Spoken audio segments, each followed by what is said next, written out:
Good morning, it's the starchlady.com here, and my son came up with a brilliant idea this morning.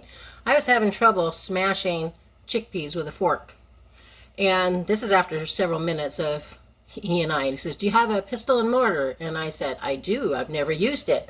I got this little baby here at a African store near the Ethiopian restaurant that we love here in San Antonio.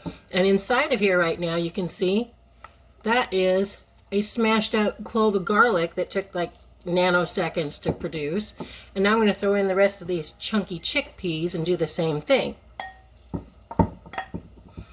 You do a little or a lot. This thing, it's not a very big one, but it seems to work just great. But you just smash it down and you're going to get more bang for your buck than you would if it was with a fork.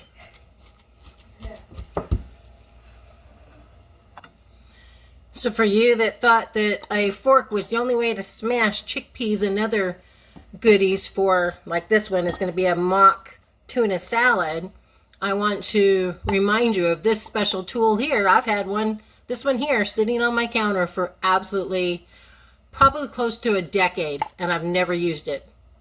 I thought it was cute. I bought it, never used it, didn't know how. All right, hold on just a second and we'll continue the recipe. Okay, to the bowl we have added a very finely minced apple, and for moisture we're going to dice up some pickles with onions that were previously jarred and give it the moisture that it needs. And then for the seasoning, to make it taste more like tuna, we're going to do a little bit of this Indian black salt that gives a little bit of a sulfuric taste to it. Maybe some seaweed.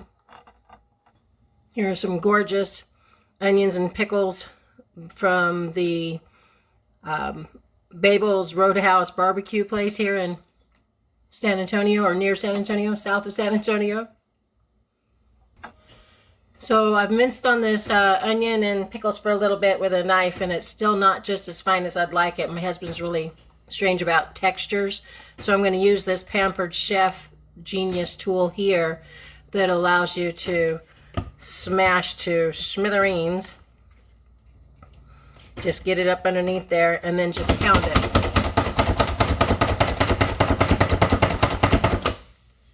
Now that's minced.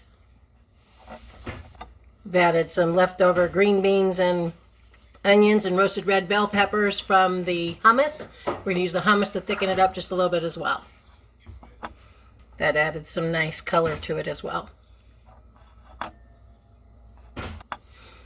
There, got that added in there, the leftover hummus, and add a little bit of pickle juice and give it a stir. And there you have it.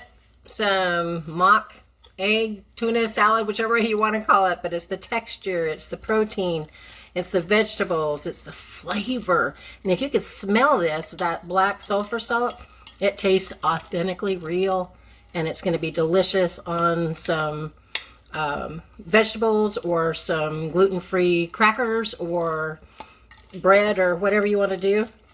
Make some lentil bread, put it on top of that, and you have got one heck of a meal.